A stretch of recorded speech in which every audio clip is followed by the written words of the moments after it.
I'm Ainsley, 34, and I thought the worst part of my day would be burying my husband. I was wrong. My sister Clara walked up to me at the cemetery, holding her 2-year-old son, and announced to everyone within earshot, "This boy is your husband's child, so I'll be claiming his father's inheritance." I just stood there in my black dress, dirt still fresh on David's grave, and said, "That's interesting." Then I had to bite my lip to keep from laughing, because my husband couldn't have children, ever. And Clara had no idea I knew that. Where are you watching from today? Drop your location in the comments below and hit that like and subscribe button if you've ever felt completely betrayed by family. You'll definitely want to stick around for what happened next. The thing about family betrayal is that it never comes when you're prepared for it. It comes when you're already down, already broken, already wondering how you're going to survive the next hour. Clara had perfect timing, I'll give her that. David and I had been married for 8 years. 8 beautiful, complicated, sometimes frustrating years with a man who made me laugh even when I wanted to strangle him. He died in a car accident on a Tuesday morning, completely out of nowhere. One moment he was kissing me goodbye, complaining about his early meeting, and the next moment I was getting a phone call that changed everything. The funeral was everything David would have hated. Too formal, too many flowers, too many people who barely knew him pretending to be devastated. But that's what you do when someone dies unexpectedly at 36. You have the funeral that makes everyone else feel better, not the one that honors the person you lost. I was standing by his casket, still in shock, when I saw Clara approaching. She'd been different lately, more present, more supportive. When David died, she'd been one of the first people to call. She'd helped with arrangements, brought food, handled relatives. I thought maybe, finally, we'd grown up enough to be real sisters. She was carrying little Michael, her son who'd just turned 2. Beautiful kid with dark curls and those big eyes that made everyone melt. I'd been there when he was born, held Clara's hand through labor, cut the umbilical cord when she was too exhausted. I loved that boy like he was my own nephew, which I thought he was. "Ainsley," Clara said, her voice carrying across the crowd. People turned to look. "I need to tell you something important. About Michael, about David." I should have known right then. Clara never did anything quietly, never handled family business privately. She was always about the audience, always about the drama, but I was grieving, not thinking clearly, so I just nodded and waited. "This boy," she said, lifting Michael higher so everyone could see him, "is David's son. We had an affair that lasted over a year. I'm sorry you had to find out this way. But now that David's gone, I have to do what's right for my child. I'll be claiming Michael's rightful inheritance." The cemetery went completely silent. I could feel every eye on me, waiting for my reaction. Waiting for me to fall apart, to scream, to make a scene. My mother gasped. David's parents looked horrified. His brothers stepped closer, probably thinking they'd need to catch me when I collapsed. But all I could think about was what David told me 3 years into our marriage, when we'd been trying to have children and nothing was working. We'd been to specialist after specialist, and finally, one doctor looked at David's medical history and asked about a childhood surgery he'd had when he was 7. "I need to tell you something," David had said that night, holding my hands. "When I was a kid, I had complications from that surgery. It left me sterile, completely. I've known since I was 15, but I never told anyone. Not my parents, not my brothers. Nobody. I was too embarrassed. We'd gotten second opinions, third opinions. We'd spent thousands of dollars hoping someone, somewhere, would tell us we were wrong. But every single doctor confirmed the same thing. David could not father children. It was medically impossible. Standing there at his funeral, watching my sister manipulate a crowd of grieving people, I felt something I hadn't expected. Relief. Because for the first time in our complicated relationship, Clara had finally given me ammunition she didn't know I had. People always ask me when I first realized Clara wasn't the sister I thought she was. The answer is when I was 15 and she was 17, and she told our entire family I was sleeping with her boyfriend. I wasn't.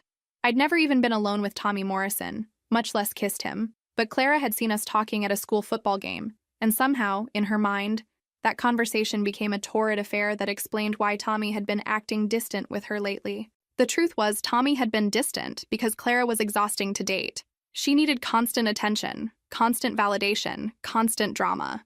She'd call him crying about imaginary slights from other girls, accuse him of flirting when he said hello to female classmates, and generally make his life miserable. But admitting that would have required Clara to look at her own behavior, and that wasn't something she was capable of. It was easier to blame me. "I can't believe my own sister would do this to me," she'd sobbed at the dinner table, with all the theatrical flair of someone who'd been practicing in the mirror. "She's been flirting with Tommy for weeks. Everyone at school is talking about it. My parents looked at me like I'd committed murder. Not because they believed I was capable of stealing my sister's boyfriend, but because family loyalty was supposed to be absolute in our house. You didn't betray each other, even if you weren't actually betraying each other. Ainsley, my father said in that disappointed voice that still makes my stomach clench. Is this true? No, I said. I talked to Tommy for maybe 5 minutes about our history assignment. That's it. See? Clara wailed. She's lying to your faces. She's been trying to break us up since day one because she's jealous that I have a boyfriend and she doesn't. The unfairness of it was breathtaking. I was 15, awkward, and more interested in books than boys. I had no desire to steal anyone's boyfriend, especially not Tommy Morrison, who seemed nice enough but couldn't hold a conversation about anything more complex than football scores. But Clara was beautiful, popular, and crying. I was the younger sister with frizzy hair and too many opinions. Guess who they believed? I was grounded for 2 months. Clara got sympathy and a new dress to help her feel better after her heartbreak. Tommy, confused by the whole thing, broke up with Clara the following week and started dating Jennifer Walsh, who had the good sense to stay away from our family drama. That should have been the end of it. But Clara never let anything go. For the rest of high school, she'd bring up my betrayal whenever she needed to deflect from her own problems. Failed a test? Well, she'd been too upset about my dishonesty to study. Got caught sneaking out? She'd been so hurt by family drama that she'd needed to get away and think. It became our family mythology. Clara was the victim, and I was the sister who couldn't be trusted. The pattern continued through college. When Clara flunked out sophomore year, it was because she'd been too emotional about our complicated relationship to focus on academics. When she couldn't hold down a job after graduation, it was because the stress of our unresolved issues was affecting her mental health. My parents ate it up. Clara was sensitive, artistic, wounded by life. I was practical, stable, maybe a little cold. Clara needed protection and support. I needed to be more understanding, more forgiving, more willing to let the past go. Your sisters, my mother would say whenever I expressed frustration. Family is forever. You need to learn to forgive. But forgiveness requires acknowledgement of wrongdoing, and Clara never admitted to doing anything wrong. In her version of events, she was always the victim of circumstances, other people's jealousy, or my inexplicable hostility toward her. When I started dating seriously in college, Clara would find ways to insert herself into my relationships. Not overtly, not obviously, but she'd call when she knew I had dates, claiming family emergencies that required immediate attention. She'd show up at parties and somehow manage to monopolize conversations with whoever I was interested in. She'd share embarrassing stories about me under the guise of being a loving, concerned sister. Ainsley's always been a little intense, she'd say with a laugh that sounded affectionate, but felt like a knife. She gets so serious about everything. I worry she scares guys away. One by one, relationships would fizzle out. Not dramatically, not with arguments or breakups, but with guys who suddenly seemed less interested, less available, less invested. I started to wonder if there was something wrong with me, if I really was too intense, too serious, too difficult. It wasn't until I met David that I understood what had been happening. David was older, more confident, and completely unimpressed by Clara's particular brand of manipulation. When she tried her usual tactics, he'd politely redirect conversations back to me, or simply ignore her obvious attempts to undermine me. Your sister's interesting, he said after meeting Clara for the first time. Very performing. It's like she's always on stage. That's exactly what it was like. Clara was always performing, always working an angle, always positioning herself as the star of whatever drama was unfolding. And for years, I'd been her unwilling supporting cast, playing the role of the sister who just didn't understand her, didn't appreciate her, didn't love her enough. But David saw through all of it, and Clara hated him for it. She tried to warn me away from him, suggesting he was too controlling, too serious, too old for me. When that didn't work, she tried to befriend him, calling with long stories about her problems and asking for his advice. When he politely deflected those calls back to me, she accused him of trying to isolate me from my family. He's changing you, she told me right before David and I got engaged. You used to care about family. Now all you care about is him. What she meant was that I'd stopped enabling her drama. I'd stopped dropping everything to manage her crises. I'd stopped accepting blame for problems I didn't create. David had shown me what a healthy relationship looked like. And by comparison, everything about my dynamic with Clara looked twisted and wrong. But I thought we'd grown past all of that. I thought maybe, finally, Clara had matured enough to be a real sister instead of a professional victim. I thought wrong. 3 years ago, Clara knocked on my door at 10 o'clock on a Tuesday night, crying and pregnant. I almost didn't recognize her. Gone were the carefully styled hair and designer clothes that had defined her since high school. She looked thin, exhausted, and genuinely scared in a way I'd never seen before. When I opened the door, she collapsed into my arms like a child. "I'm so sorry," she kept saying. "I know I don't deserve your help, but I didn't know where else to go." David was out of town on business, so it was just me and Clara in my living room, with her ultrasound pictures scattered across my coffee table like evidence of a miracle I hadn't expected. 6 weeks pregnant, no partner in sight, and according to Clara, no family support. "Mom and Dad don't know yet," she admitted, wiping her nose with the tissue I'd given her. "I'm too scared to tell them. You know how they feel about unwed mothers. Our parents were traditional, religious, and very concerned with what other people thought. An unmarried pregnant daughter would not fit their image of the perfect family they'd worked so hard to maintain." Clara was right to be scared. "What about the father?" I asked gently. Clara's face crumpled again. "He's married. I didn't know when we started. I thought he lied to me about everything. When I told him about the baby, he said I needed to handle it quietly. He gave me money and told me never to contact him again." I believed her. The Clara I knew was many things. Dramatic, manipulative, self-centered, but she wasn't a homewrecker. She was more likely to be the other woman who genuinely thought she was the only woman. The one who believed whatever lies a married man told her to keep her satisfied with scraps of attention. "I can't raise a baby alone," she said, her voice barely above a whisper. "I don't have a career. I don't have savings. I don't have anything. I've been working at that boutique, but they're already cutting my hours. I can't even afford my rent next month." It was true. Clara had never managed to build the kind of stable life that would support a child.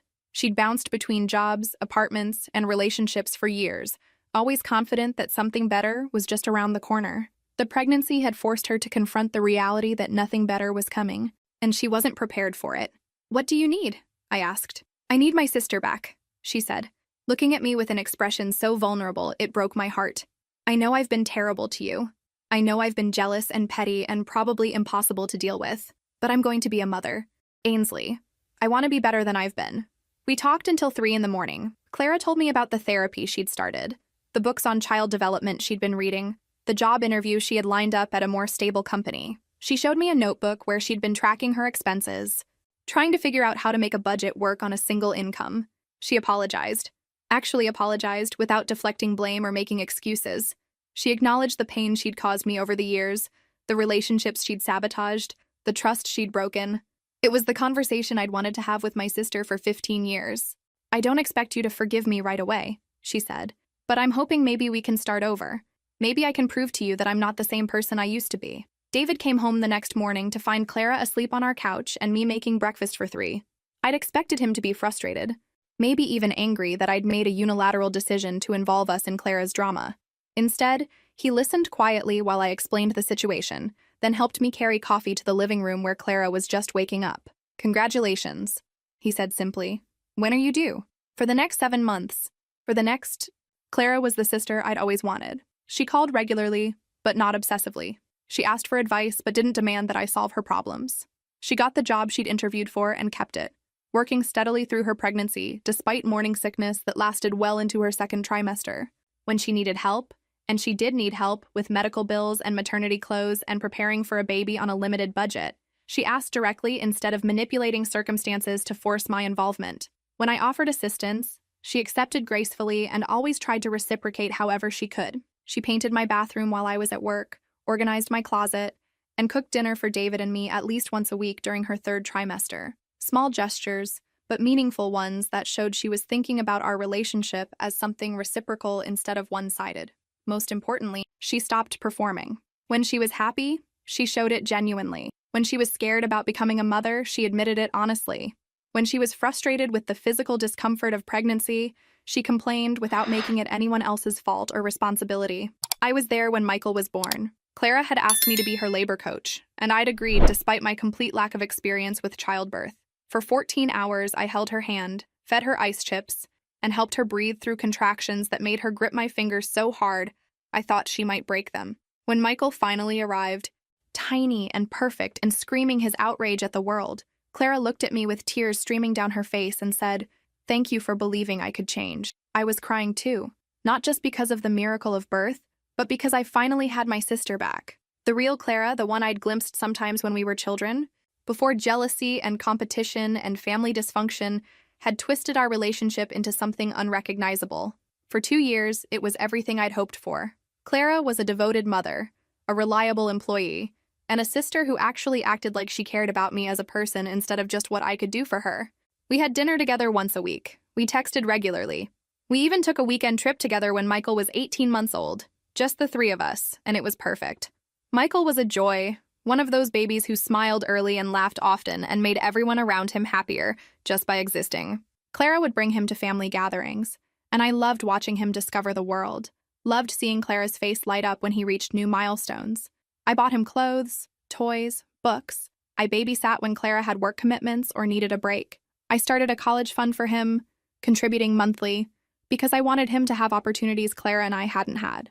I imagined being the aunt who taught him to ride a bike, who helped with homework, who embarrassed him at high school graduation by crying too loudly. When David died, Clara was one of the few people who knew exactly what to do. She didn't offer platitudes or ask how I was holding up. She just showed up with practical help, groceries, a casserole, someone to handle phone calls from distant relatives who wanted details about the funeral arrangements. "Let me take care of this," she'd said. And for once, letting someone else take care of things felt like relief instead of defeat. I should have known it was too good to last. I should have remembered that Clara had never sustained positive change for more than a few months at a time. I should have been more suspicious of her sudden helpfulness, more protective of my own boundaries. But I'd wanted so desperately to believe that people could change, that family could heal, that love could overcome years of dysfunction and hurt. I'd wanted to believe that Clara's transformation was real, permanent, and motivated by genuine growth instead of temporary need. Standing at David's grave, listening to her destroy everything we'd built together, I realized that Clara hadn't changed at all. She'd just gotten better at hiding who she really was until she was in a position to use it against me. The thing about Michael is that I genuinely loved him. Still do, if I'm being honest. That might be the cruelest part of what Clara did. She used my love for her child as a weapon against me. From the moment he was born, Michael felt like family. Not just because he was my nephew, but because I'd been there for everything. His first smile, his first word, his first steps. I was the one who taught him to stack blocks, who read him bedtime stories when Clara was too exhausted, who sang him lullabies in the rocking chair I'd bought for his nursery. Clara encouraged it. More than encouraged it. She practically pushed Michael into my arms every chance she got. "You're so good with him," she'd say, watching me feed him or change his diaper or get him to stop crying when she couldn't. "He loves his Aunt Ainsley so much. Look how he calms down when you hold him." It was true. Michael and I had a connection from the very beginning. Maybe it was because I'd been there when he was born, or maybe it was because I approached him without Clara's anxiety and desperation to be the perfect mother. Whatever it was, he seemed to sense that I was a safe harbor in his small world. When he started talking, one of his first clear words was Annie, his baby pronunciation of Ainsley. Clara would clap and laugh and say, "Yes, that's your Annie. She loves you so much." I thought she was proud of our bond. I thought she was grateful that Michael had someone else who adored him, someone who could help carry the enormous responsibility of raising a child alone. I thought she was being generous, sharing her son with someone who couldn't have children of her own. David and I had stopped actively trying to get pregnant after his diagnosis, but that didn't mean I'd stopped wanting to be a mother. Having Michael in my life felt like a gift, a chance to experience that unconditional love and fierce protectiveness that comes with caring for a small person who depends on you completely. Clara knew all of this. She knew about David's condition, knew about our decision to stop pursuing fertility treatments, knew how much joy Michael brought to my otherwise childless life. She'd seen me cry when he took his first steps in my living room while she was in the kitchen making lunch. She'd watched me lie on the floor for hours, playing with blocks and reading the same book 17 times because that's what he wanted. "You'd make such a good mother," she'd told me more than once. "Michael is so lucky to have you as his aunt. Some kids don't have anyone besides their parents who really loves them, but he has you." I took that responsibility seriously. I made sure I was available whenever Clara needed help. I bought him everything he needed and plenty of things he didn't. I took pictures at every milestone and made sure he knew he was loved, wanted, celebrated. When Clara started hinting that she was struggling financially, I increased my contributions to his college fund and started buying groceries for their apartment. When she mentioned that childcare was expensive, I started taking him one evening a week so she could have adult time. When he outgrew his clothes faster than she could replace them, I took him shopping and let him pick out new outfits. None of it felt like sacrifice. It felt like what family did for each other. The first time I noticed Clara watching me with an expression I couldn't quite read was when Michael was about 18 months old. I was sitting on her living room floor, helping him build a tower with blocks, while she folded laundry nearby. He'd managed to stack 6 blocks before the tower toppled, and when it fell, he clapped and laughed like it was the most amazing thing that had ever happened. "Again! Annie, again!" he said, pushing the blocks toward me with his chubby little hands. I started rebuilding the tower, making exaggerated expressions of concentration that made him giggle. Out of the corner of my eye, I saw Clara stop folding and just stare at us for a long moment. When I looked up, she was smiling, but something about her smile seemed forced. "Everything okay?" I asked. "Fine," she said quickly, going back to the laundry. "Just tired." But I started noticing it more after that. The way Clara would watch when Michael ran to me instead of her when I arrived. The way her smile would tighten when he'd cry for Annie when she was trying to comfort him. The way she'd interrupt our games or suggest it was time for me to go home just when Michael and I were having the most fun. I told myself I was imagining things. Clara had been nothing but grateful for my involvement in Michael's life. She'd encouraged our bond from the beginning. She needed my help, and I was happy to give it. But looking back now, I wonder if that was when she started planning. When she realized that my love for Michael could be used against me, that my inability to have children made me vulnerable in a way she could exploit. Maybe she started watching David then too, looking for weaknesses, for opportunities, for ways to position herself as the victim of circumstances instead of the architect of them. Maybe she started building the story she'd eventually tell at his funeral, the one that would cast her as the wronged woman and me as the wife, too blind to see her husband's betrayal. Or maybe I'm giving her too much credit for long-term planning. Maybe Clara just saw an opportunity when David died and took it, the way she'd always taken opportunities that presented themselves. Maybe she looked at me, broken and grieving, and thought this was her chance to finally win whatever competition had been going on in her head since we were teenagers. Either way, she used Michael. She used my love for him, my inability to have children of my own, my desperation to believe that family could be more than dysfunction and disappointment. She turned my most vulnerable place into her weapon of choice. Standing in that cemetery, listening to her destroy my marriage and my husband's memory, I felt something I'd never felt before toward my sister. Not anger, not disappointment, not even betrayal. Hatred. Pure, clean hatred for someone who would use a child as ammunition in whatever twisted game she'd been playing our entire lives. Someone who would stand at a funeral and lie about a dead man to get money she hadn't earned and didn't deserve. But underneath the hatred was something else. Relief. Because finally, Clara had overplayed her hand. Finally, she'd told a lie I could prove was impossible. Finally, I could stop pretending she was anything other than exactly who she'd always been. The first phone call came 3 hours after the funeral. I was sitting in my kitchen, still wearing my black dress, staring at a casserole someone had brought and wondering how people expected you to eat when your world had just collapsed twice in one day. "Ainsley?" Clara's voice sounded tentative, almost nervous. "I know today was difficult. I know this is hard for you to process. Hard for me to process." Like I was struggling with basic comprehension instead of trying to figure out what kind of person announces a paternity claim at a funeral. "What do you want, Clara? I want us to handle this like adults, like family. I don't want to make this harder than it has to be." I almost laughed. She'd already made it as hard as possible by choosing the most public, most humiliating venue for her announcement. Everyone at that funeral would be talking about it for months.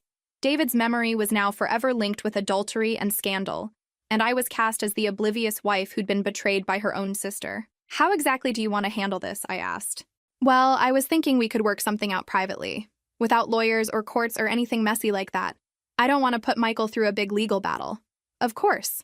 Clara wanted to avoid legal proceedings because legal proceedings required proof. They required documentation, evidence, facts that could be verified or disproven. Clara's specialty had always been emotional manipulation, not actual evidence.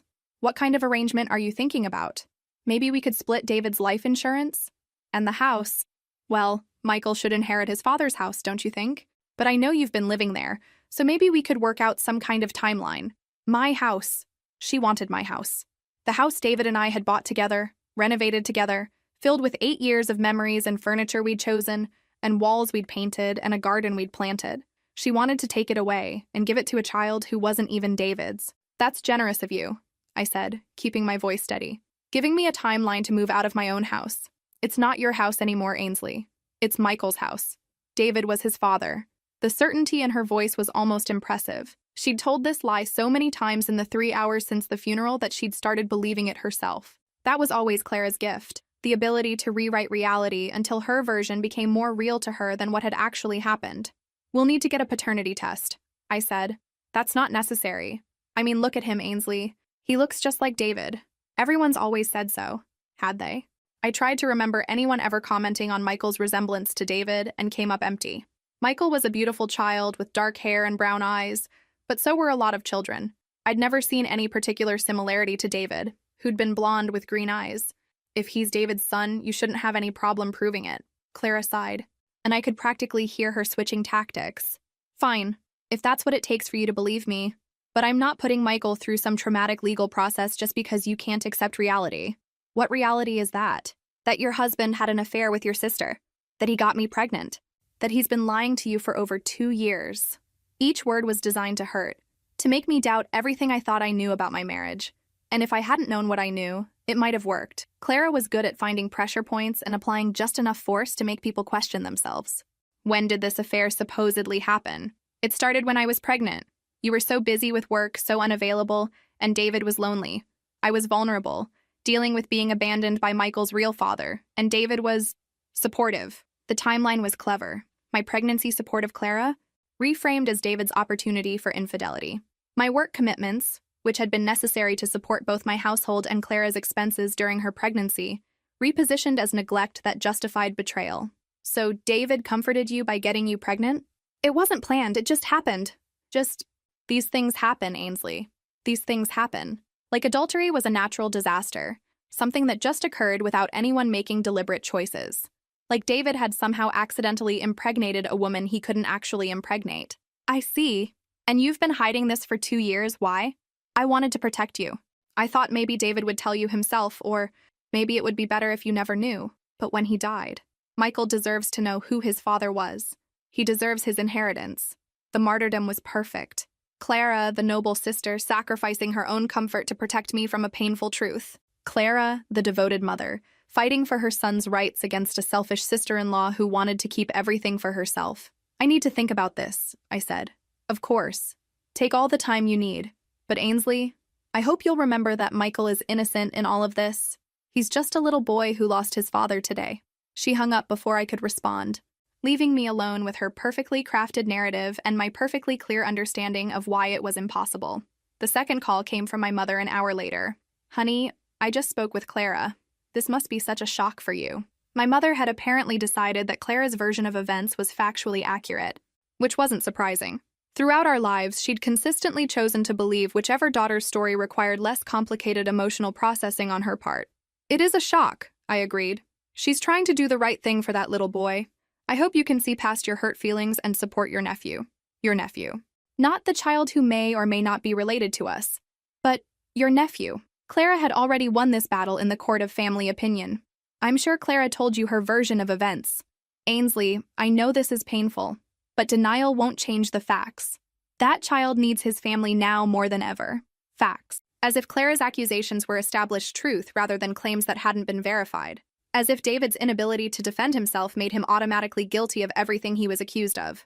I thought about telling my mother the truth, about explaining that David couldn't have fathered any children, let alone Michael, about laying out the medical history that made Clara's story not just unlikely, but impossible.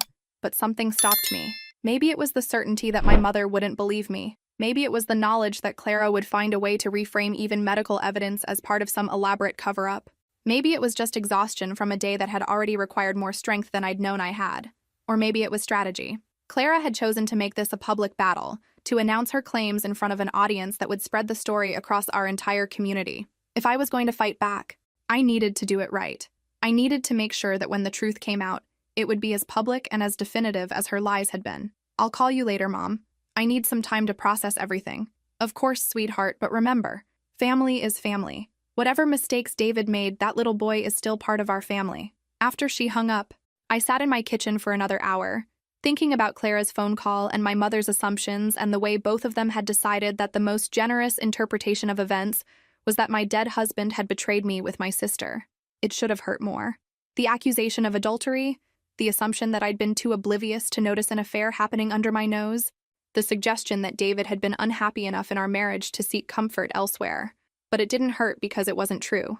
And for the first time in my relationship with Clara, I had something she didn't, proof that she was lying. I went upstairs to David's office and opened the filing cabinet where we kept our important papers. Medical records, insurance policies, tax returns, the detritus of a shared life that continues generating paperwork even after one half of the couple is gone. At the bottom of the medical file, I found what I was looking for. David's surgical records from when he was 7 years old, the follow-up appointments that had continued into his teenage years. The fertility specialist's reports from 3 years ago confirming what David had already known. Impossible. Medically impossible for David to have fathered any children. I made copies of everything and put the originals back in the filing cabinet. Then I called James Morrison, the lawyer who'd handled our wills and estate planning. It was after business hours, but he'd given me his personal number when David died, telling me to call if I needed anything. James, it's Ainsley Richardson. I'm sorry to call so late, but I have a situation that can't wait. Of course. What can I help you with? I told him everything. Clara's announcement at the funeral, her phone call, her demands for David's assets, the medical impossibility of her claims. James listened without interrupting, occasionally making notes I could hear through the phone. This is clearly an attempt at fraud, he said when I finished. The question is whether she actually believes what she's saying or if she knows she's lying. Does it matter? For the legal case? Probably not, but it might matter for how we handle this strategically. If she genuinely believes Michael is David's son, she'll be more likely to push forward with legal action. If she knows she's lying, she might back down when she realizes you're prepared to fight. I want to fight either way. Good, because based on what you've told me, this should be fairly straightforward to resolve. Paternity tests don't lie, and medical records don't lie. Your sister picked the wrong person to target with this kind of scam. For the first time since David's funeral, I smiled. Not because I was happy. I was still grieving my husband and reeling from my sister's betrayal, but because I finally saw a path forward that didn't require me to defend myself against accusations I knew were false. Clara had always won our battles because she fought dirty while I tried to be fair. She lied while I told the truth. She played victim while I accepted responsibility I didn't deserve. But this time was different. This time she'd told a lie that could be disproven with scientific evidence. This time, the truth was on my side in a way that couldn't be manipulated or reinterpreted or explained away. This time, I was going to win. Clara's lawyer was exactly what I expected. Expensive suit, practiced smile, and the kind of confidence that comes from representing people who usually get their way through intimidation rather than facts. We met in James's office 2 weeks after the funeral. Clara sat beside her attorney looking appropriately somber, occasionally dabbing at her eyes with tissues she'd brought specifically for the performance. I sat across from them with James, a stack of medical records, and the kind of calm that comes from knowing you're holding all the cards. My client has requested this meeting in hopes of reaching an amicable resolution, Clara's lawyer began. Ms. Richardson has legitimate claims to her son's inheritance, and we believe it's in everyone's best interest to handle this matter privately. Ms. Richardson. Clara was using her maiden name again, probably to distance herself from any association with David that might complicate her victim narrative. Smart, but not smart enough. What exactly is Ms. Richardson claiming? James asked. That the deceased, David Thompson, is the biological father of her 2-year-old son, Michael. She has documentation showing they had an intimate relationship during the relevant time period. I almost laughed. Documentation of an intimate relationship. What kind of documentation could possibly exist for an affair that had never happened? Love letters David hadn't written? Hotel receipts from dates that hadn't occurred? Photos of romantic encounters that existed only in Clara's imagination? What documentation? James asked. Clara's lawyer slid a folder across the table. Inside were printed text messages, photos, and what appeared to be a handwritten note. I recognized David's handwriting immediately, but the words were unfamiliar. Thank you for understanding. Last night meant everything to me. The message was dated 6 months before Michael's birth. Below it were text message screenshots showing conversations between David and Clara that I'd never seen before. Miss you already. Can't wait to see you again. You make me feel alive in a way I'd forgotten was possible. I know this is complicated, but what we have is real. My heart started racing despite my certainty that these messages were fabricated.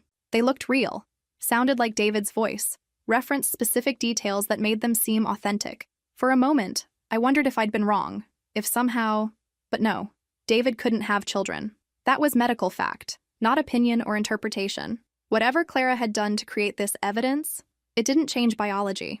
James was examining the documents with the practiced eye of someone who'd seen plenty of fabricated evidence. These are interesting, he said carefully. Of course, we'll need to verify their authenticity.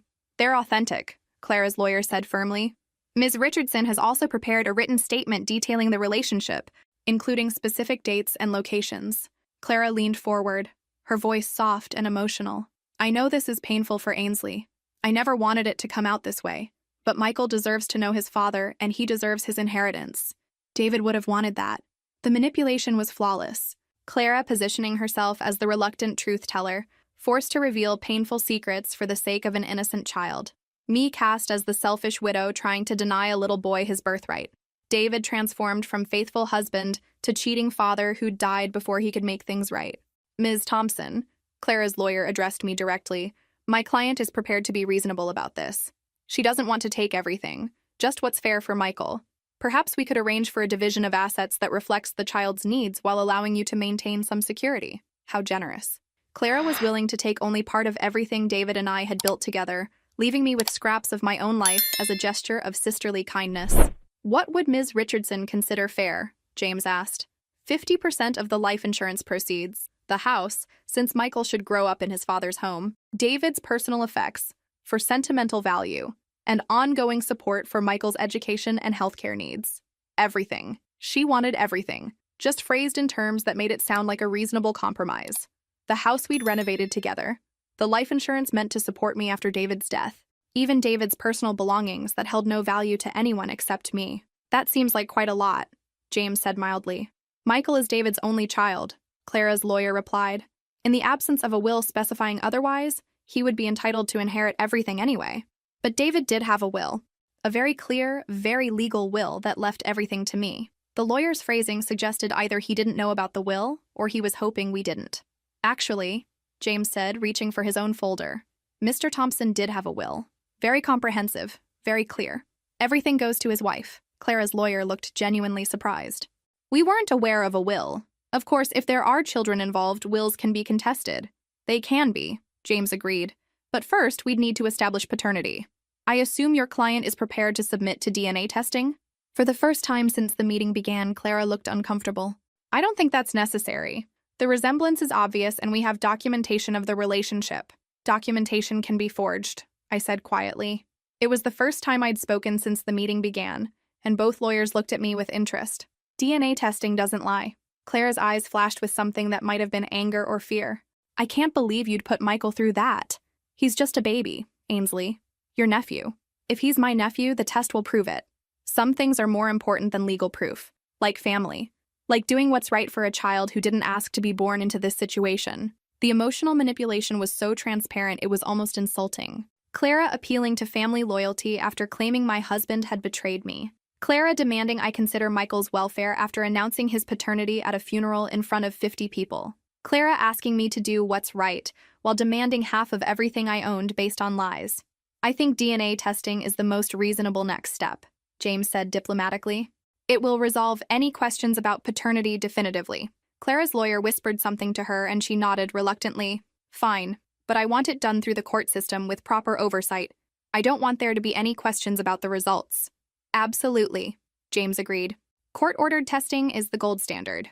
After they left, James and I sat in his office reviewing the documents Clara had provided. The text messages looked convincing, but James pointed out several inconsistencies in the metadata. The handwritten note was harder to evaluate, but he knew experts who could analyze the handwriting and paper. Even if everything is authentic, he said, it doesn't prove paternity. It would only prove your husband had some kind of relationship with your sister. He didn't, I said firmly. Whatever these documents are, they're not real. I believe you. But even if they were real, we have something better than character witnesses or emotional testimony. We have medical proof that your husband couldn't have fathered any children. I handed him the copies of David's medical records. He read through them carefully, his expression growing more confident with each page. This is ironclad, he said finally. Surgical sterilization at age 7 due to medical complications. Multiple follow-up appointments confirming complete sterility. Fertility specialist consultations during your marriage confirming the same thing. Your sister picked the wrong man to falsely accuse. What happens next? We file for court-ordered paternity testing. Given the medical evidence, I expect the judge will fast-track this case. Your sister will either withdraw her claims when she realizes she can't win, or she'll push forward and face the consequences of attempting fraud. What consequences? Filing false claims, perjury if she lies under oath, potentially fraud if she's accepted any money based on these allegations. Your sister has put herself in a very vulnerable legal position. For the first time since David's death, I felt something approaching peace. Not happiness. I was still grieving my husband and processing my sister's betrayal. But the calm certainty that comes from knowing the truth will eventually prevail.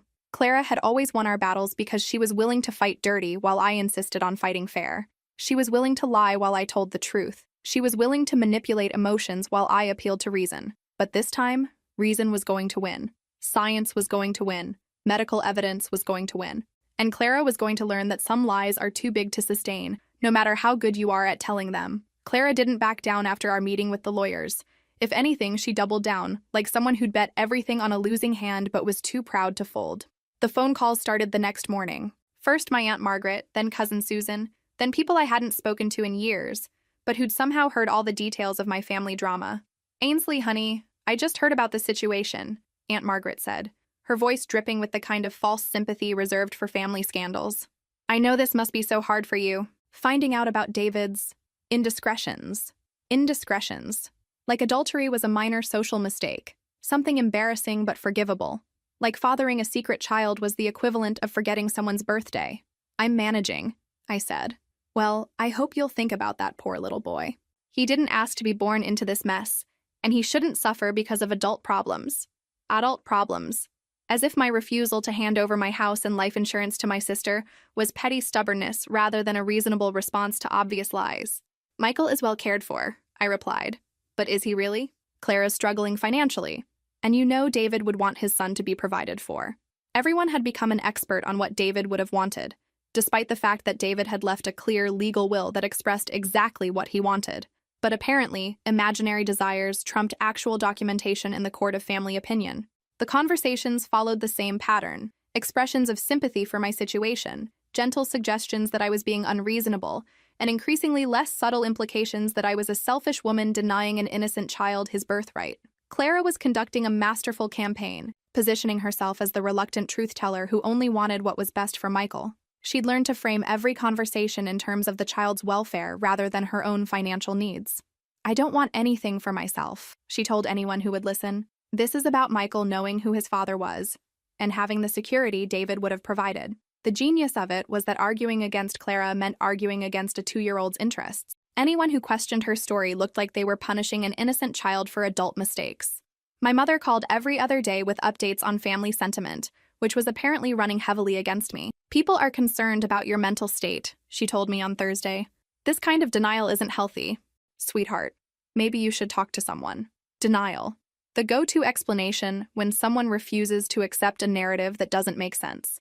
I wasn't processing grief appropriately, wasn't facing reality, wasn't handling the truth about my marriage maturely. "I'm seeing a therapist," I said, which was true. I'd started therapy after David died, not because I was in denial, but because losing your husband and discovering your sister's true nature in the same day required professional support. "Good. I hope they can help you work through this. Clara feels terrible about how everything came out. She never wanted to hurt you." Clara felt terrible. Poor Clara.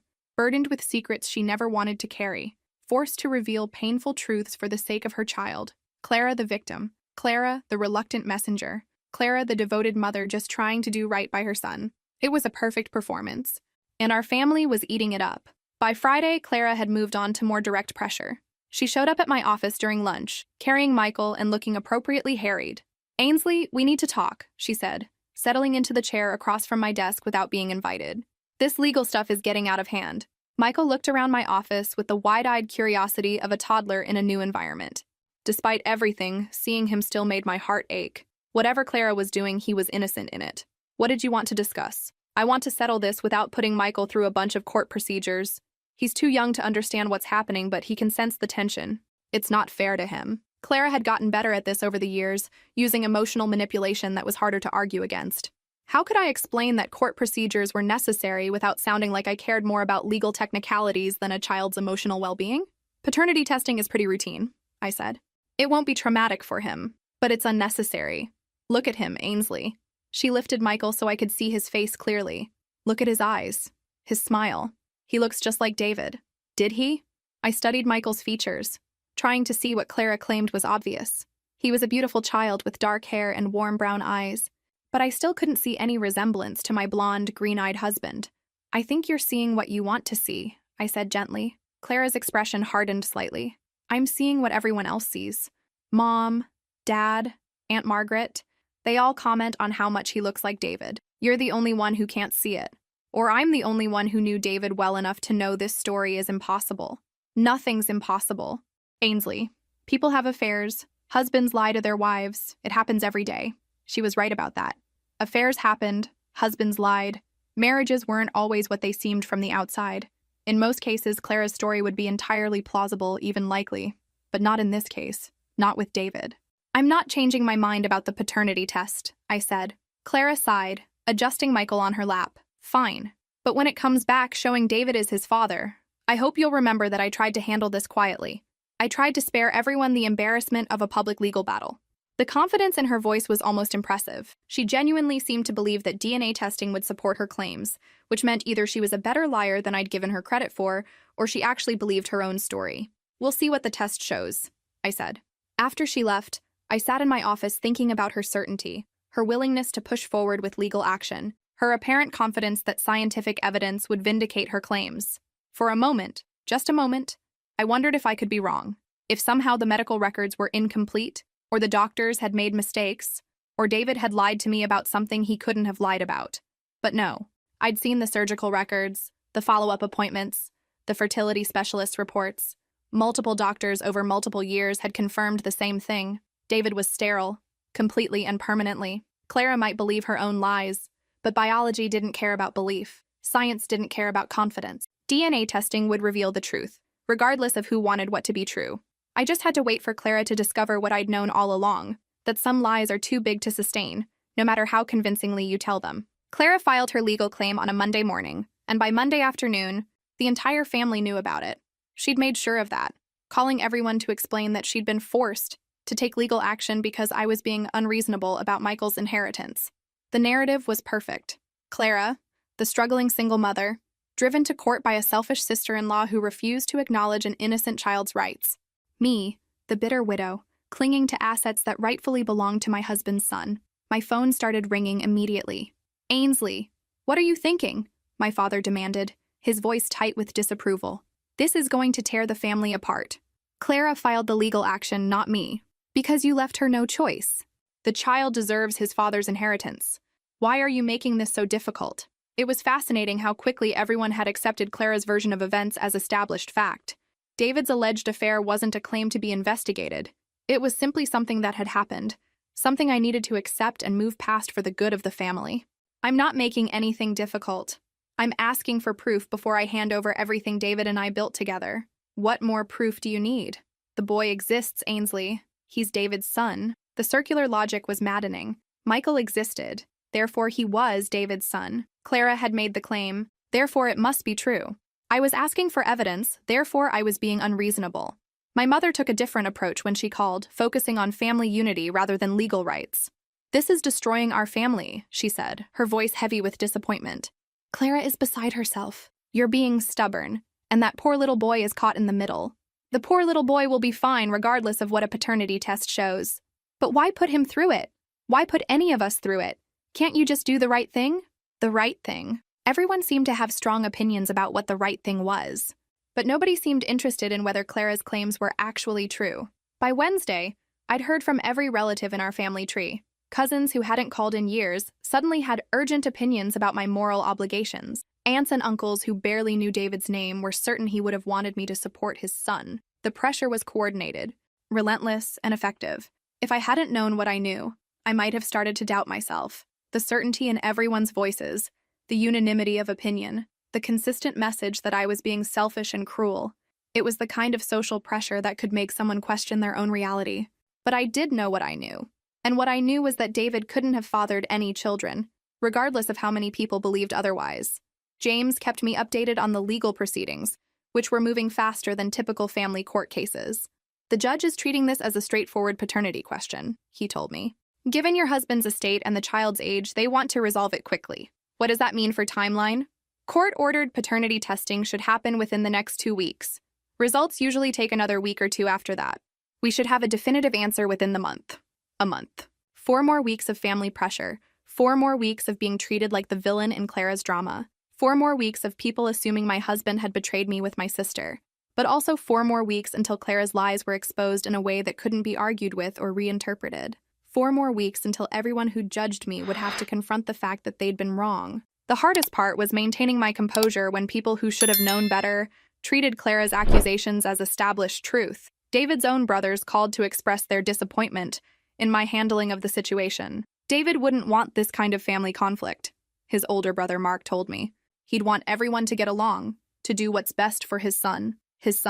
Even David's family had accepted Clara's narrative without question, transforming my husband into an adulterer and father in their minds, despite having known him for 36 years. David left a will, I reminded Mark. If he'd wanted to provide for any children other than ours, he would have included that. Maybe he didn't know about the boy when he wrote the will. Maybe Clara didn't tell him she was pregnant. Everyone had become an expert in explaining David's motivations and choices, even though those explanations required them to believe he was someone completely different from the man they'd actually known. The worst call came from David's mother, whose voice was thick with tears when she spoke. "I just want to meet my grandson," she said. "I want to hold him and tell him about his father. Why are you keeping him from us?" "I'm not keeping anyone from anyone. Clara is free to maintain relationships with David's family, but she feels uncomfortable because of all this legal fighting. She thinks we blame her for the affair. We blame her for the affair. Not if there was an affair or assuming her claims are true, but taking it as a given that David had been unfaithful and that Clara was somehow a secondary victim in the situation.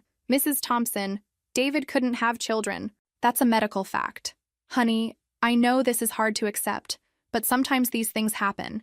Men have affairs, and sometimes children result from them. It doesn't mean David didn't love you." Even David's own mother was more willing to believe her son had betrayed his wife than to consider that Clara might be lying. The weight of that betrayal, not just Clara's lies, but the family's willingness to believe them, was almost overwhelming. By Friday, I realized I was completely alone in this battle. Every single person who should have supported me, should have known me well enough to believe I wasn't being unreasonable, had chosen Clara's side instead. It was a masterful performance on her part. She'd managed to position herself as the victim while casting me as the villain, and she'd done it so skillfully that even people who'd known me my entire life were convinced I was acting out of spite rather than seeking truth. But being alone in this fight also clarified something for me.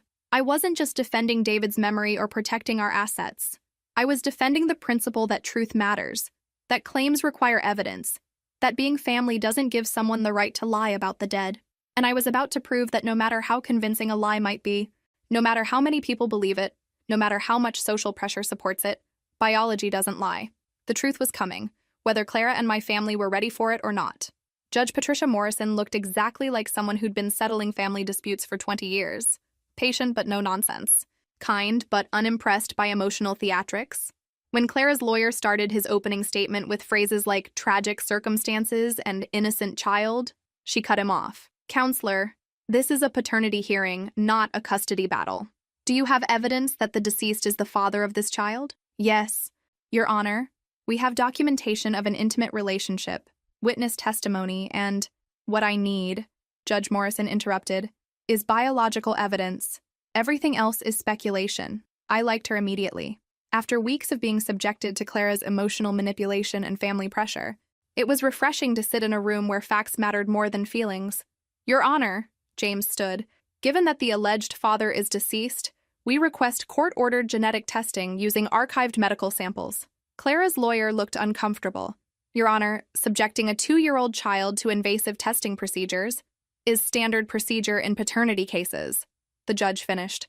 "Mr. Davidson, surely you're familiar with genetic testing protocols." "Of course, Your Honor, but we believe the documentation we've provided clearly establishes—" "Mr. Davidson," Judge Morrison's voice carried the kind of authority that ended arguments immediately.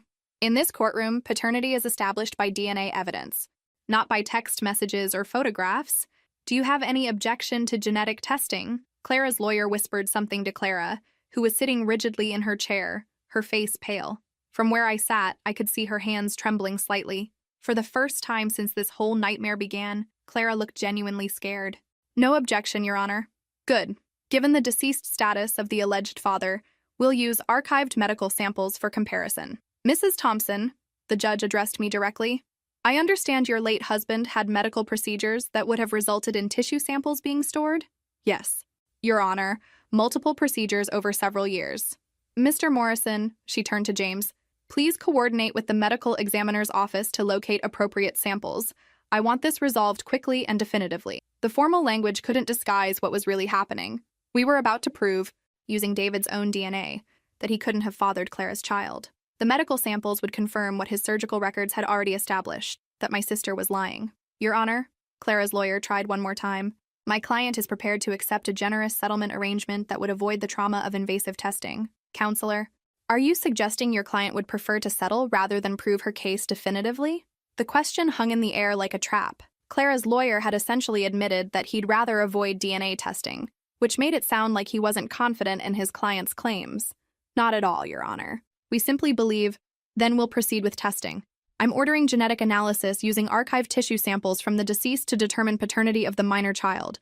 Results to be submitted to this court within 14 days. 14 days. 2 weeks until Clara's lies were exposed in a way that couldn't be argued with, explained away, or reinterpreted as family dysfunction. After the hearing, James and I walked to his car while Clara and her lawyer huddled in intense conversation near the courthouse steps. I could see Clara gesturing frantically, her composed victim facade finally cracking under pressure. She looked nervous, James observed. She should be. She's about to be exposed as a fraud in front of a judge. The question is whether she actually believes her own story. If she genuinely thinks David is the father, she'll be shocked by the results. If she knows she's lying, she might try to withdraw the case before testing is complete. I thought about Clara's behavior over the past few weeks. Her confidence, her willingness to involve lawyers and courts, her apparent certainty that DNA testing would vindicate her claims. She believes it, I said. Clara has always been good at convincing herself that her version of events is reality. She's probably genuinely convinced that David is Michael's father. That might actually be worse for her legally. Fraud requires intent to deceive. If she genuinely believes her claims, she might avoid criminal charges. But she'll still be liable for court costs, legal fees, and potentially civil damages for defamation. We drove back to James's office in comfortable silence. For the first time in weeks, I felt something approaching peace. Not happiness. I was still grieving David and processing the magnitude of Clara's betrayal, but the calm certainty that comes from knowing the truth will soon be revealed. The medical examiner's office was efficient.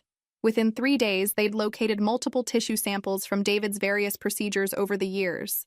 Blood work from his annual physicals, tissue samples from a minor surgery 2 years earlier, even genetic material from dental work he'd had done 6 months before his death. Any one of those samples would be sufficient to establish paternity, or in this case, to definitively rule it out. The medical examiner would compare Michael's DNA to David's and produce a scientific answer that couldn't be disputed, misinterpreted, or explained away. While we waited for the lab results, the family pressure continued, but with less intensity. Maybe people sensed that the situation was moving beyond their ability to influence it, or maybe they were starting to have their own doubts about Clara's story. My mother called on Friday, her voice less certain than it had been in previous conversations. Honey, I've been thinking about all this, and I want you to know that whatever the test shows, you're still my daughter. It was the closest she'd come to admitting that Clara might be lying, though she still couldn't say it directly. After weeks of being treated like the family villain, even that small acknowledgement felt significant. Thank you, Mom. I hope Clara knows what she's doing. This kind of thing, if she's wrong, it could destroy relationships that can't be repaired, if she's wrong.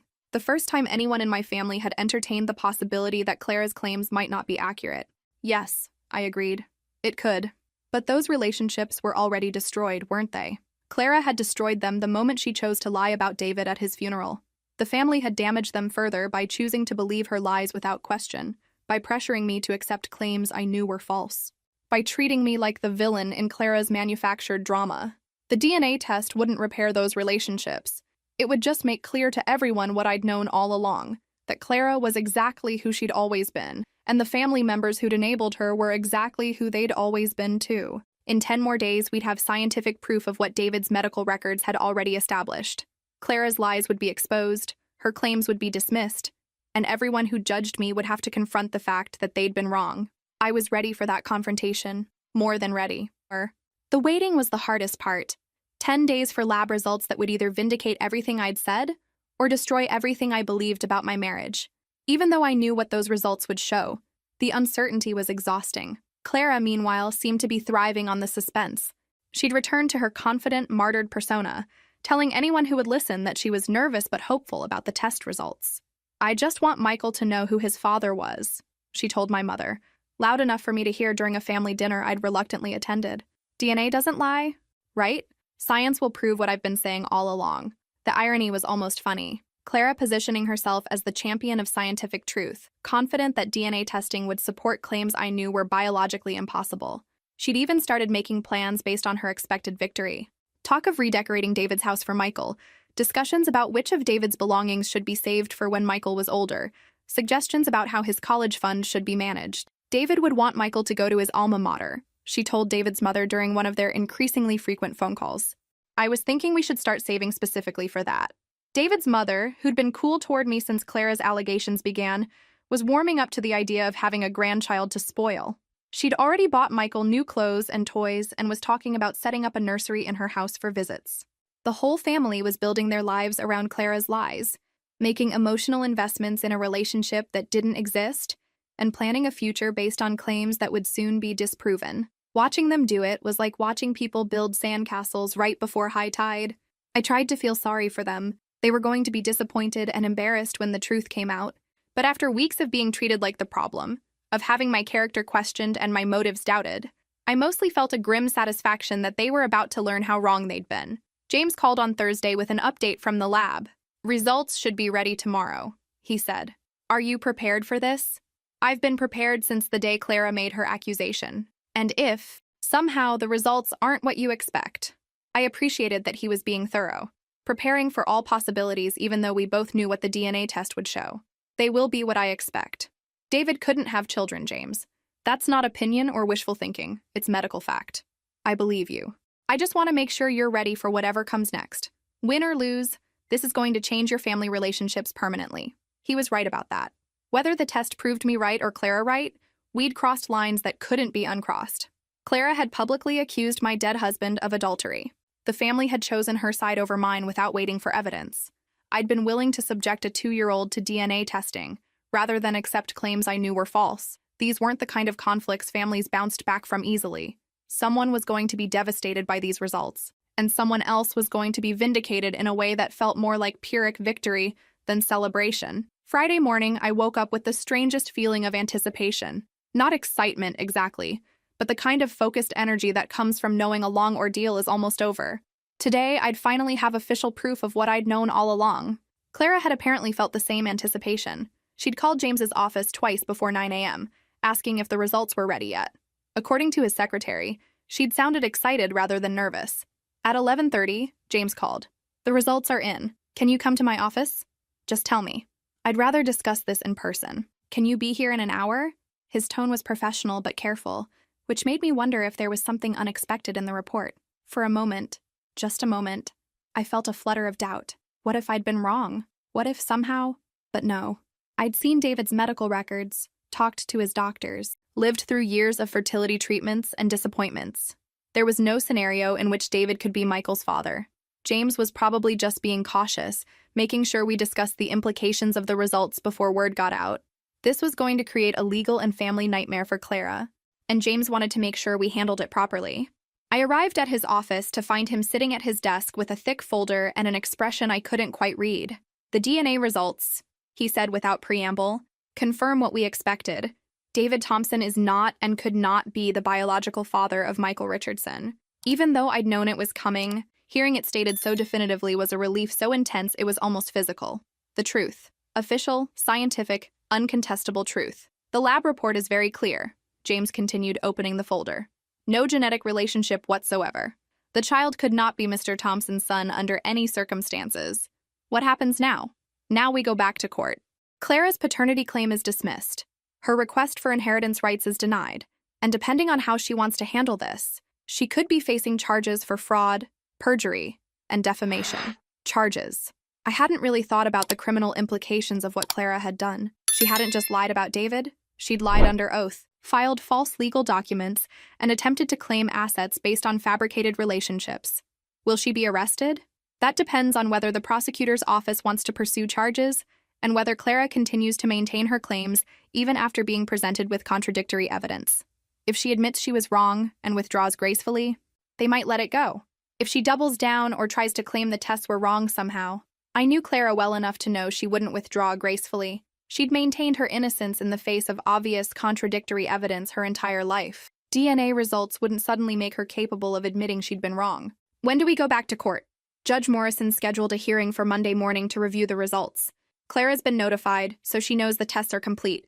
It'll be interesting to see how she responds. Interesting was one word for it.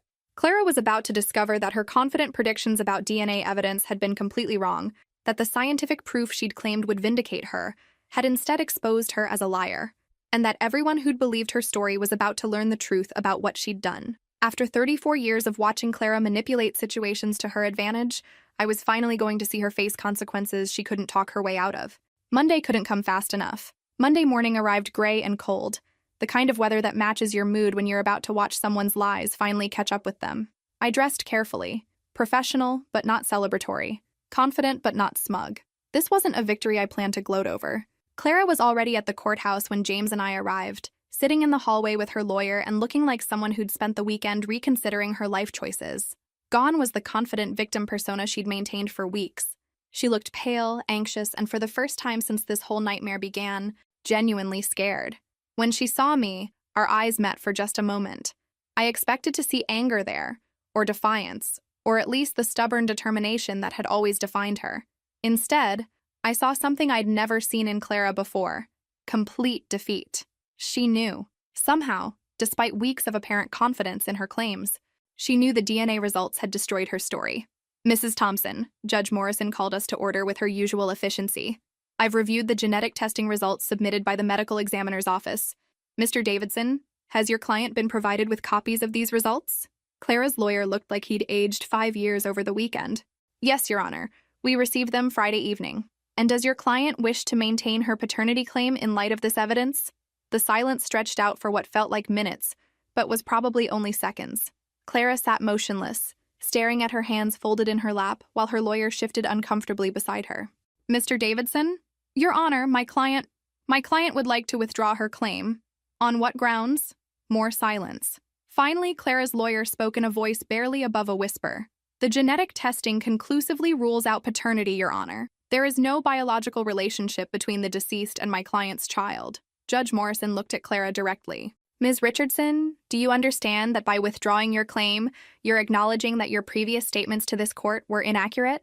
Clara lifted her head for the first time since we'd entered the courtroom. When she spoke, her voice was so quiet the judge had to ask her to repeat herself. Yes, Your Honor. I was wrong. Wrong. Such a small word for such massive destruction. Wrong about David being Michael's father. Wrong about having evidence to support her claims. Wrong about being able to convince a court that her lies were truth. But Judge Morrison wasn't finished. Ms. Richardson, this court takes false claims very seriously. You filed legal documents asserting facts you couldn't substantiate. You made statements under oath that have been proven false by scientific evidence. Can you explain how this happened? Clara finally looked up, and I could see tears streaming down her face. Real tears this time, not the calculated emotional displays she'd used throughout this process. I convinced myself it was true. I wanted it to be true so badly that I believed it was true. Wanted what to be true? That Michael had a father. That David, her voice broke, that someone would take care of us. And there it was. The truth beneath all the lies, manipulation, and legal maneuvering. Clara hadn't been trying to destroy my marriage or steal my inheritance out of malice.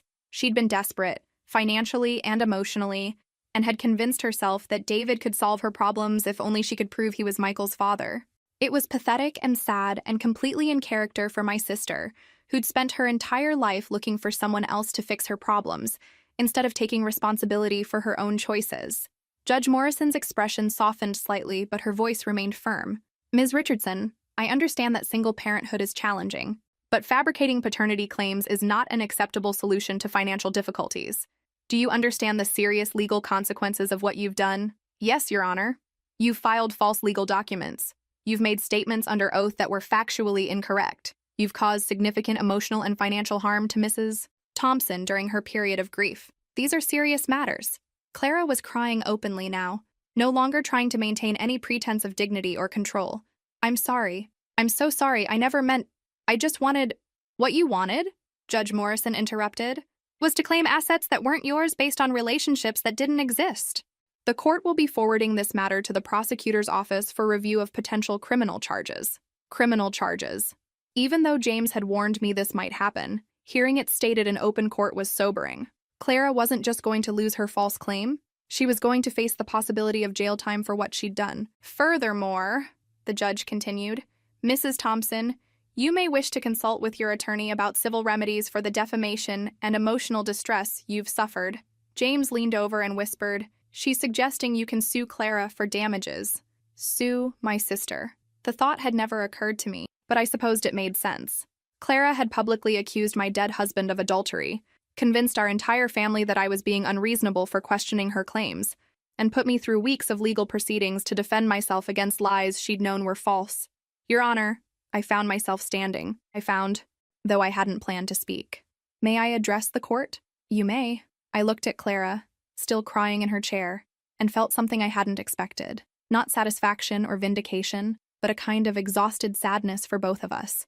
She'd destroyed our relationship, damaged David's memory, and torn our family apart. And for what? A desperate fantasy that someone else would solve her problems. Your Honor, I don't want to pursue civil damages. I just want this to end. Judge Morrison studied me for a moment. Are you certain, Mrs. Thompson? You've suffered significant harm as a result of Ms. Richardson's actions. I'm certain. Clara will face whatever consequences the prosecutor decides are appropriate, but I don't need anything more from her. Because what could Clara possibly give me that would repair the damage she'd done? Money wouldn't restore David's reputation or rebuild the family relationships that had been shattered by her lies. A civil judgment wouldn't undo weeks of being treated like a villain by people who should have known better. The only thing I'd wanted was the truth, and now I had it. Official, court-documented, scientifically verified truth that Clara had lied about everything. Very well. Ms. Richardson's paternity claim is dismissed. All requests for inheritance or asset distribution are denied. This matter is closed as far as this court is concerned. Judge Morrison's gavel came down with a sound of finality that seemed to echo through the courtroom. It was over. Finally, completely over. Clara and her lawyer left immediately, not making eye contact with anyone. James and I gathered our papers and walked out of the courthouse into the gray morning light. How do you feel? He asked. I considered the question carefully. How did I feel? Not triumphant, exactly. Not happy. But for the first time in weeks, I felt like I could breathe again. Free, I said finally. I feel free. Free from Clara's lies. Free from family pressure to accept claims I'd known were false. Free from having to defend David's memory against accusations that had never been true. The truth had finally caught up with my sister, and it was exactly what I'd known it would be all along. 3 days after the court hearing, I was reorganizing David's office when I found the letter he'd written me, sealed in an envelope with my name on it, tucked inside his desk drawer behind some old tax returns. My dearest Ainsley. It began in David's familiar handwriting. If you're reading this, something has happened to me and you've needed to access our private documents. I hope it's many years from now, and that the medical information we've kept private has remained just that, private. But if someone has tried to use my death to hurt you, I hope these records help you defend yourself. I know how loyal you are to family, how much you want to believe the best about people you love, but you deserve to be protected from those who would take advantage of that beautiful heart of yours. Don't let anyone make you doubt what we know to be true. I love you beyond words, beyond time. Whatever happens, know that. David. I sat in his chair and cried for the first time since his funeral. Not for the marriage Clara had tried to destroy with her lies, but for the husband who'd known me well enough to prepare for the possibility that someone might use his death against me. David had understood that my loyalty to family could be weaponized, that my desire to believe the best about people made me vulnerable to manipulation. He'd left me the tools to protect myself while also reminding me that those same qualities, loyalty, faith in people, willingness to love despite disappointment, were strengths, not weaknesses. The phone rang while I was reading his letter for the third time. Ainsley? It was my mother, her voice tentative in a way I hadn't heard since I was a child. Could we talk? She came over that evening, carrying a casserole I didn't need and wearing the careful expression of someone who knows they need to apologize but isn't quite sure how to start. I owe you an explanation, she said, settling into David's favorite chair, about why I believed Clara so quickly. Mom, you don't... Yes, I do. Her voice was firmer than I'd expected. I failed you, Ainsley. As your mother, I should have known better. I should have asked questions instead of just accepting Clara's story. I waited for the excuse, the explanation that would make her choice to believe Clara understandable if not forgivable. But it didn't come. There's no good reason, she continued. Clara has always been dramatic, always been difficult. And you've always been steady, reliable, honest. If anyone in this family was going to lie about something this serious, it wouldn't be you. It was the acknowledgement I'd needed to hear but had stopped expecting. Not just that Clara had been wrong, but that the family's willingness to believe her over me had been a betrayal of everything they knew about both of us. "I'm sorry," my mother said simply. "I'm sorry I didn't trust you. I'm sorry I didn't ask better questions. I'm sorry I put you through weeks of defending yourself against lies." "Thank you," I said. Because forgiveness felt too complicated right now, but gratitude was simple and honest. We talked for 2 hours about Clara, about family patterns that had enabled her behavior for decades, about the difference between supporting someone and enabling their destructive choices. It wasn't everything. There were still years of dysfunction to unpack, but it was a beginning. After Mom left, I called James to ask about Clara's situation. The prosecutor decided not to file criminal charges, he told me. First offense, genuine remorse, and the fact that you declined to pursue civil damages worked in her favor. I was surprised by how relieved I felt. Clara had done terrible things, but she was still my sister and Michael's mother. Jail time wouldn't have served anyone's interests. What about Clara and Michael? As far as I know, they're fine. Clara's moved back in with your parents temporarily while she figures out her next steps. My parents were supporting Clara again, which was probably inevitable. But at least now they were doing it with full knowledge of who she was and what she was capable of, rather than enabling her out of blind faith in family loyalty. 2 weeks later, I had lunch with David's mother for the first time since the funeral. She looked older than I remembered, and tired in a way that went beyond physical exhaustion. "I wanted to apologize," she said immediately, "for believing those awful things about David, for treating you like you were being unreasonable. You wanted to believe you had a grandchild. I understand that. That's not an excuse for doubting my son's character. Or yours." She reached across the table and took my hand. "David loved you completely. He never would have betrayed you, and I should have known that." We talked about David for an hour. Not about the accusations or the legal battle, but about the man we'd both loved. His terrible jokes, his obsession with fixing things that weren't broken, his habit of leaving coffee cups in every room of the house.